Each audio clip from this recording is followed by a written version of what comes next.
जय जय रामकृष्ण हरी. मित्रांनो, ज्ञानेश्वरीच्या 11व्या अध्यायातील ओवी 150 ते 200 मध्ये अर्जुनाला दिलेल्या विश्वरूपाचे अद्भुत वर्णन पुढे उलगडत आहे. परमेश्वरांचे विराट स्वरूप पाहून अर्जुनाच्या मनात निर्माण झालेली भक्ती, आश्चर्य आणि नम्रता या ओव्यांमधून अनुभवता येते. चला या दिव्य ओव्यांचा भावार्थ जाणून घेऊयात. तरी ही विषयींचे काही येत सर्वता साकडे नाही. सुखे आवडते माझी देही देखसे तू. तर त्याबद्दलही काही संकट पडण्याचे कारण नाही. या माझ्या शरीरात जे तुला आवडेल ते तू सुखाने पाहून घे. ऐसे विश्वमोती तेने बोलिले कारुण्य पूर्णे. तव देखता है की नाही न म्हणे निवांतुची एरू. याप्रमाणे विश्वरूप श्रीकृष्ण पूर्ण प्रेमाने बोलल्यावर अर्जुन आपले रूप पाहत आहे किंवा नाही म्हणून पाहू लागले. तो स्वस्थ बसलेला त्याला दिसला. इथ का पहा उगला मनोनी श्रीकृष्ण जव पाहिला. तव आरतीचे लेणे लेईला तैसाची आहे. यावेळी हा स्वस्थ का राहिला म्हणून श्रीकृष्णाने जेव्हा त्याच्याकडे पाहिले तेव्हा तो विश्वरूप पाहण्याच्या इच्छेचा अलंकार घालून तसाच उत्कंठित असलेला असा आढळला. न तुमा शक्यसे दृष्ट मने नैव स्वशुषा. दिव्य ददामी ते चक्षु पश्यते योगमेश्वरम. परंतु या प्राकृत चर्म चक्षुने तू मला पाहणे शक्य नाही. याकरता मी तुला दिव्य दृष्टी देतो. तिच्या योगाने तू माझे ईश्वरीय सामर्थ्य पाहशील. मग मने उत्कंठे ओहट न पडे. अजूनही चुकाची सोय न सापडे. परी दाविले ते पुढे ना कळेची अयाम. मग देव मनात म्हणतात याची उत्कंठ अजूनही कमी झाली नाही आणि आनंदाचे चिन्हही उमटलेले दिसत नाही. मी तर विश्वरूप स्पष्ट दाखवले पण याला ते दिसलेच नाही. हे बोलून देव हासिले. हासून देखणी ती म्हणतले. आम्ही विश्वरूप तरी दाविले परितन तू न देखसी. असे बोलून देव हसले आणि हसूनच अर्जुनाला म्हणाले, आता तुला विश्वरूप दाखवले परंतु तू ते पाहतच नाहीस. या बोला ए रे विचक्षणे मनितले हा जी कवनासी ते उने. तुम्ही बका करवी चांदणे चरऊ पहामा. या भाषणावर तो बुद्धिमान अर्जुन म्हणाला, महाराज हा दोष कोणाकडे? आपण तर पगड्याकडून चांदणे भक्षण करवता आहात. हा हो उंटोनिया आलिसा आंधळिया दाऊ बैसा. बहिरिया पुढे ऋषिकेशा गानिव कराम. हे ऋषिकेशा आपण आरसा पुसून आंधळ्या पुढे दाखवत आहात किंवा बहिऱ्या पुढे जणू गाणे सुरू केलेले आहे. मकरंद कणाचा चारा जाणता घालून दुर्दुरा. वाया धाडा शारंग धरा कोपाकमना. भगवंता फुलातील परागकणांचा चारा जाणून बुजून तुम्ही बेडकाला चारता आणि मग वाया गेला म्हणून उगाच रागवता कोणावर? जे अतिंद्रिय म्हणून व्यवस्थिले केवळ ज्ञान दृष्टीची आभागा फिटले. ते तुम्ही चर्मचक्षु पुढे सुदले मी कैसेनी देखे. जे इंद्रियांना दिसत नाही असे शास्त्राने सांगितलेले आहे.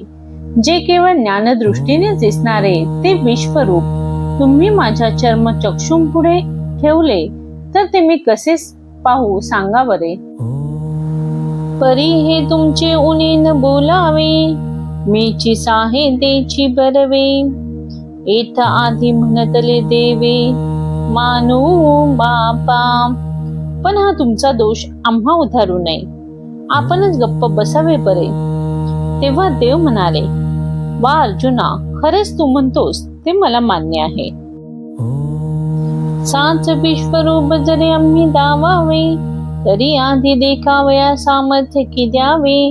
परी बोलत बोलत प्रेम भावे साड गेलो. विश्वरूप दाखवायचेच तर आधी खरोखर ते पाहण्याचे सामर्थ्य द्यावे हेच योग्य. पण प्रेमाने बोलता बोलता ते विसरूनच गेलो. काय जाहले वाहता भुई पेरीचे, तरी तो वेलू विलया जाईजे. तरी आता माझे निजरूप देखीजे, ते दृष्टी देव तुझ. मशागत न करता जमिनीत पेरले तर ते जसे व्यर्थ जाते, तसे तुला माझे विश्वरूप दाखवण्याची खटपट व्यर्थ गेली. तरी आता प्रथम तुला विश्वरूप पाहण्याजोगी दृष्टी देतो. मग ती या दृष्टी पांडवा, आमुचा ईश्वरे योग आगमा. देखुनी या अनुभवा माझी वडा करी. मग अर्जुना, त्या दृष्टीने आमचा सर्व ऐश्वर योग पाहून त्याला अनुभवामध्ये घालून ठेव. ऐसे तेने वेदांत वेदते, सकळ लोक आते. बोलिले आराध्ये जगाचे. उपनिषदांनी जाणण्यास योग्य सकळ लोकांचे मूळ रूप, जगाचे आराध्य दैवत असे श्रीकृष्ण ते याप्रमाणे बोलले. एव मुक्ता ततो राजन्म हा योगेश्वरो हरी. दर्शयामास पार्थाय परम रूपम ऐश्वरम. संजय म्हणाला, हे राजा असे सांगून महायोगेश्वर श्रीहरी आपले ऐश्वर्ययुक्त उत्कृष्ट रूप अर्जुनाला दाखवता झाला. पै कौरव कुल चक्रवर्ती, बजहाची विस्मयो पुढत पुढती. जे श्री होऊन त्रिजगती, सदैव असे कवनी. संजय म्हणतो, हे कुरुकुळातील सार्वभौम राजा धृतराष्ट्रा, मला वारंवार हेच आश्चर्य वाटते की लक्ष्मीपेक्षाही अधिक भाग्यवान असा या त्रैलोक्यामध्ये कोणी आहे का? ना तरी खुनेचे वानावया लागी, श्रुती वाचुनी दावा पांजली. ना सेवक पंतरी अंगी, शेषाच्याची आथी. किंवा तात्विक गोष्ट सांगण्यास श्रुती वाचून जगात दुसरे कोणी आहे का सांगा बरे. अथवा एकनिष्ठ सेवक पण जर पाहिले तर ते एका शेषाच्याच ठिकाणी आहे. हा हो जयाचे निसोसे, शिनताठही बहाल योगी जैसे. अनुसरले गरुडायेसे गवन आहे. अहो, जो परमात्मा प्राप्त व्हावा म्हणून योगी लोक अष्टप्रहर शिनत असतात, असे भगवंताच्या प्राप्तीकरता कष्ट सहन करणारे दुसरे कोण आहेत? गरुडासारखा देवा स्वतःला वाहून घेतलेला असा दुसरा कोण आहे? परी ते आगवेचे एकीकडे ठेले, सापे कृष्ण सुप एकंदर जाहले. जे देऊनी जन्मले पांडव हे, पण ते सर्व एका बाजूला राहिले. ज्या दिवसापासून पांडव जन्माला आले त्या दिवसापासूनच ते श्रीकृष्ण सुख त्यांच्याच ठिकाणी एकवट झाले. परी पाचाही तू गर्जना, श्रीकृष्ण रसावियाची चाहला दिना. कामुक काजै सांगना, आपैता की जे. पाचही पांडवांमध्ये जशी कामुक पुरुषाला स्त्री आपल्या अधीन करून ठेवते, त्याप्रमाणे श्रीकृष्ण हे सहजच अर्जुनाच्या स्वाधीन झालेले आहेत. पढविले पाखेरू ऐसे न बोले, या परी क्रीडा मृगही तैसा न चले. तैसे देव येथ सुखावडे, ते जाणो नये. शिकवलेला पक्षीही असे बोलत नाही, करमणुकीसाठी पाळलेला पशुही इतक्यात व्यूहात राहत नाही. या अर्जुनाला दैव किती अनुकूल झाले आहे हे कळत नाही. आची हे परब्रह्म सगळे, भोगावयास दैव याचेही डोळे. कैसे वाचेचे हनलळे, पाळतसे. आज साऱ्या परब्रह्माचा उपभोग घेण्या इतके भाग्यशाली एक याचेच डोळे. त्याच्या शब्दांचे लळे हा भगवान कसे पूर्ण करतो म्हणून सांगू. हा कोपे की निवांत तुसाहे, हा रुसे तरी बुजावीत जाये. नवल पिसे लागले आहे पार्थांचे देवा. तो रागवला तर आपण शांत राहतो, तो रुसला तर आपण समजून घालतो. देवाला अर्जुनाचे इतके वेड लागले ही मोठी आश्चर्याची गोष्ट आहे. एरवी विषय जिनोनी जन्मले, जे शुकाधिक दादुले. ते विषयांचे वनिता जाहले, भाट ययाचे. खरे म्हटले तर विषय जिंकून जन्मास आलेले जे शुक्राचार्यांसारखे समर्थ ते भगवंताच्या वैषयिक लीलांचे वर्णन करणारे स्तुती पाठक झाले. हा योग यांचे समाधी धन की ठेवून ठेली पार्थाधीन. या लागी विस्मयो माझे मन करीतसे रायाम. हा परमात्मा योग्यांच्या समाधीत भोगण्याचे ऐश्वर्य असून आज तो अर्जुनाच्या अगदी स्वाधीन झालेला आहे. हे पाहून राजा धृतराष्ट्रा मला फार आश्चर्य वाटते. देवींची संजय म्हणे गायसा विस्मयो येथे कौरवेशा. श्रीकृष्ण स्वीकारीचे तया ऐसा भाग्योदय हो. इतके सांगून संजय पुन्हा म्हणाला, हे कौरवाधिपते, पण यात आश्चर्य तरी कसले. श्रीकृष्णाने त्यांच्या अधीन होणे इतके त्यांचे भाग्य होतेच. म्हणून तो देवांचा राव म्हणे पाखांते तुझ दृष्टी देव. जया विश्वरूपाचा ठाव देखसी तू. म्हणून अर्जुना, ज्या दृष्टीने तू संपूर्ण विश्वरूप पाहशील ती दृष्टी मी तुला देतो, असा तो देवाधिदेव श्रीकृष्ण परमात्मा म्हणाला. ऐसी श्रीमुखोनी अक्षरे निघती ना जो एक सरे. त अविद्याचे आधारे जाऊनी लागे. असे शब्द भगवंताच्या मुखातून निघतात न निघतात तोच अज्ञानरूपी अहंकार अंधकार एकदम जाऊ लागला. ती अक्षरे नव्हती देखा ब्रह्म साम्राज्य दीपिका. अर्जुना लागी चित्कळिका उजळलिया श्रीकृष्णे. श्री ज्ञानदेव म्हणतात, भगवंताच्या मुखातून तुला दिव्य दृष्टी देतो अशी अक्षरे निघाली. ती अक्षरे नसून ब्रह्माचे ऐश्वर्य दाखवणाऱ्या ज्ञानरूपी मशालीची जणू श्रीकृष्णांनी अर्जुनासाठीच लाविल्या. मग दिव्य चक्षु प्रकाश प्रकटला. तया ज्ञान दृष्टी फाट फुटला. येया पुरी दाविता झाला ऐश्वर्य आपुले. मग अर्जुनाला दिव्य दृष्टी आली, त्यामुळे त्याच्या ज्ञान दृष्टीचे सामर्थ्य वाढले. याप्रमाणे श्रीकृष्ण परमात्मा आपला ऐश्वर्य योग दाखवता झाला. हे अवतार जे सकळ ते जे समुद्राचे कल्लोळ. विश्व हे मृग जळ जया रश्मी स्तव दिसे.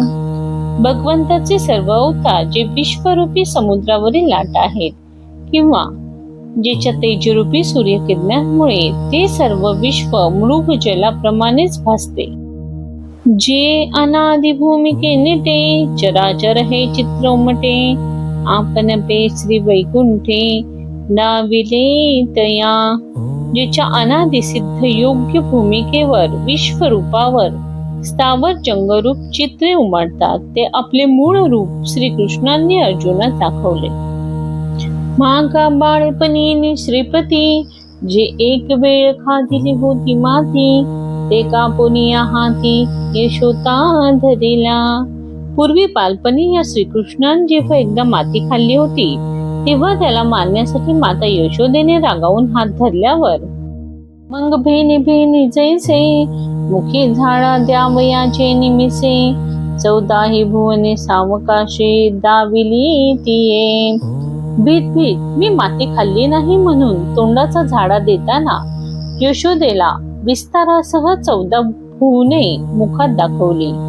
ना तरी मधुवनी ध्रुवासी केले जैसे कपूल शंखे शिवतले. आणि वेदांची मती ठेली ते लागला बोलो. किंवा ध्रुव मधुवनात तपश्चर्या करत असता त्याच्या पुढे भगवान प्रकट झाले. तेव्हा ध्रुवाच्या मनात भगवंताची स्तुती करावी असे आले, पण ती कशी करावी हे त्याला सुचेना. तेव्हा भगवंताने त्याच्या गालाला आपला शंख लावला. त्यामुळे वेदांची ही बुद्धी जिथे कुंठित होते ते तो बोलायला लागला. तेसा अनुग्रह पैराया श्रीहरी केला धनंजया. आता कौनेकडे ही माया एसी भाषणे तो. संजय म्हणतो, राजा धृतराष्ट्रा श्रीकृष्णाने याप्रमाणे अर्जुनावर अनुग्रह केला. त्यामुळे माया ही कुठे आहे ही भाषा देखील तो जाणेनासाच झाला. एक सरे ईश्वर तेज पाहले, दया चमत्कारांचे एका नव जाहले, चित्त समाजी बुडून ठेले, विस्मयाचिया. एकदम ऐश्वर तेजाचा उजेड पाहून त्याला सर्व चमत्कारमय दिसू लागले आणि त्या आश्चर्याच्या गर्दीत त्याचे चित्त उडून गेले. जैसा आ ब्रह्म पूर्णोदके पफे मार्कंडेय एकाकी, तैसा विश्वरूप कौतुकी पार्थू लोळे. ज्याप्रमाणे ब्रह्मलोकांपर्यंत भरलेल्या पूर्णांतकामध्ये मार्कंडेय ऋषी एकटेच पोहत होते, त्याप्रमाणे विश्वरूप कौतुकामध्ये अर्जुनही लोळू लागला. म्हणे केवळे गगनहित होते, ते कौने गेले पाके होते, ते चराचरे महाभूते काय जाहली. अर्जुन म्हणतो, येथे केवढे हो आकाश होते, ते कोणी आणि कोठे नेले? अहो, ते चराचराने ती पंचमहाभूते काय झाली? ईशांचे ठावही हारपले, अर्धोर्ध्व काय नैनो जाहले, चेलिया स्वप्न तैसे गेले लोकाकार. पूर्वादी दिशा बेपत्ताच झाल्या, खाली वर हे भेद कोठे गेले कोण जाणे. जागे झाल्यावर जसे स्वप्न नाहीसे होते, त्याप्रमाणे सृष्टीचा आकारही नाहीसा झाला. नाना सूर्य तेज प्रतापे, सचंद्र तारांगण जैसे लोपे, तैसे गिळली विश्वरूपे प्रपंच रचना. किंवा सूर्य तेजाच्या प्रतापाने चंद्रासह वर्तमान नक्षत्र समूह जसा लुप्त होतो, त्याप्रमाणे विश्वरूपाने सारी प्रपंच रचना गिळून टाकली. तेव्हा मनासी मनपन न स्फुरे, बुद्धी आपण पेन सावरे, इंद्रियांचे रश्मी मागारे, हृदयवरी भरले. तेव्हा मनाच्या मनोधर्माची स्फूर्ती गेली आणि बुद्धीची शुद्धी नाहीशी झाली आणि इंद्रियांच्या वृत्ती आश्चर्याने मोडून त्या हृदयातच भरून राहिल्या. तीर्थ तटस्थ पाडिले, टकासी टक लागले, जैसे मोहनास्त्र घातले विचार जाता. त्यामुळे शब्दपणाला शब्दता प्राप्त झाली. टकाला टक लावून पाहिले, जणू काही सर्व विचारांना मोहनास्त्रच घातले. तैसा विस्मितू पाहू कोडे, पुढा होते चतुर्भुज रूपडे, तेची नाना रूप चहूकडे मांडूनी ठेले. याप्रमाणे चकित होऊन तो कौतुकाने पाहू लागला. तो पुढे असलेले चतुर्भुज रूपच चहूकडे नाना प्रकारची स्वरूपे बनून राहिले. जैसे वर्षा काळींचे मैघाडे, का महाप्रलयींचे तेज वाडे, तैसे आपणा विन कवनीकडे नेदीची उरो. पावसाळ्यातील ढग किंवा महाप्रलयातील तेज जसे चहूकडे गच्च भरून जाते, त्याप्रमाणे त्या विश्वरूपानेही स्वतःशिवाय दुसरे काहीच उरू दिलेले नाही. प्रथम स्वरूप समाधान, पावनी ठेला अर्जुन, सवेंची उघडे लोचन, तव विश्वरूप देखे. दिव्य दृष्टीमुळे प्रथम विश्वरूप पाहिल्याबरोबर अर्जुनाचे समाधान झालेलेच होते. बिटलेले डोळे लगेच उघडून पाहतो तो विश्वरूप दृष्टीस पडले. इहिंची दोही डोळा, पहावे विश्वरूपास कळा, तो श्रीकृष्ण सोहळा पुरवला ऐसा. अशा रीतीने या दोन्ही डोळ्यांनी साऱ्या विश्वरूपाला पाहावे असे जे अर्जुनाच्या मनात होते, ती त्याची इच्छा भगवंताने याप्रमाणे पूर्ण केली. अनेक वक्त्र नयनम, नेकादभूत दर्शनम, अनेक दिव्याभरणम, दिव्याने कोंद्य तायुधमा. ज्यामध्ये अनेक मुखे आणि डोळे होते, अनेक आश्चर्यकारक देखावे होते, अनेक दिव्य अलंकारांनी युक्त, अनेक दिव्य आयुधांनी उगारलेले हात होते. मग तीर्थ सैंग देखे वदने, जैसी रमा नायकांची राजभुवने, नाना प्रकटली निधाने लावण्य श्रीची. तेव्हा जणू काही लक्ष्मीपतींची राजमंदिरेच किंवा सौंदर्य स्त्रींची असंख्य भांडारेच, अशा प्रकारची अनेक मुखे अर्जुनाने तेथे पाहिली. ही आनंदा जीवने सानन्ने, जैसी सौंदर्या राणी वजोडली, तैसी मनोहरे देखली हरींची वक्त्रे. किंवा आनंदाच्या प्रफुल्लित झालेल्या बागाच, किंवा सौंदर्यास प्राप्त झालेले राजवैभवच, अशा प्रकारची श्रीहरींची मुखे त्यांनी पाहिली. तयाही माझे एके सावियाची भयानके, काळे रात्रीची कटके उठावली जैसी. त्यात कित्येक जणू काही काल रात्रीची फौजच सामावलेली आहे, अशी स्वभावता भयंकर. की मृत्यूसीची मुखे जाहली, होकांचे भयाची दुर्गे पन्नासिली. ही महाखुंडे उघडली प्रलयानळीची. किंवा मृत्यूलाच तोंडे फुटावीत, नाहीतर भयाचेच किल्ले बांधावेत, किंवा प्रलयाग्नीची ही कुंडे उघडावीत. अर्जुनाप्रमाणेच आपणही अहंकार सोडून परमेश्वराच्या चरणी शरण गेलो तर जीवनातील अनेक प्रश्नांची उत्तरे सहज मिळू शकतात. ज्ञानेश्वरींच्या या ओव्यांमधून भक्ती, नम्रता आणि ईश्वरावरील दृढ विश्वासाचा संदेश मिळतो. जय जय रामकृष्ण हरी, जय जय रामकृष्ण हरी. श्री ज्ञानेश्वर माऊली महाराज की जय. व्हिडिओ आवडला असेल तर लाईक, सबस्क्राईब आणि शेअर करा. धन्यवाद.